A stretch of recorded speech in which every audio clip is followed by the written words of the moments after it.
Matipid ang tugon ng militar tungkol sa lokasyon ng tinutugis pa rin si Basit Usman para hindi raw makompromiso ang kanilang opensiba laban sa Bangsamoro Islamic Freedom Fighters.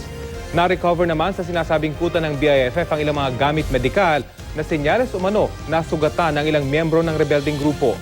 Balitang hatid ni Cedric Castillo.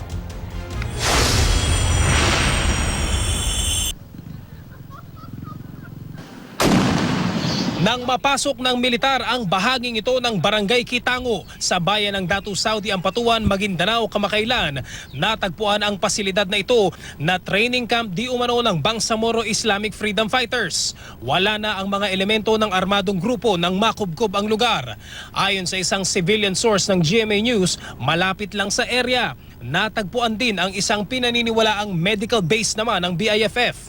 Doon nakuha ang ilang dokumento na di umano'y mula sa Medical at Dental Department ng BIFF General Headquarters. May mga nakasulat na identification at larawan sa mga naturang papeles.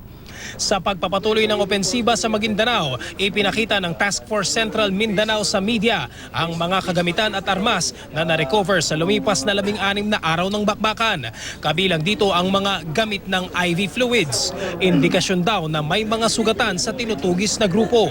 Nang tanungin si 6th Infantry Division Commander Major General Edmundo Pangilinan kung ano ang pinakahuling intelligence report sa primary target na si Abdul Basit Usman.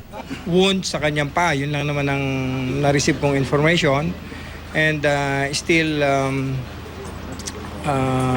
palipat-lipat pa rin siya ng lugar eh. Hindi pa naman tayo magra-wrap up ng operations until such time na totally we can say that the people can go back to their respective residences na hindi na sila nag-aalangan. Cedric Castillo, GMA News.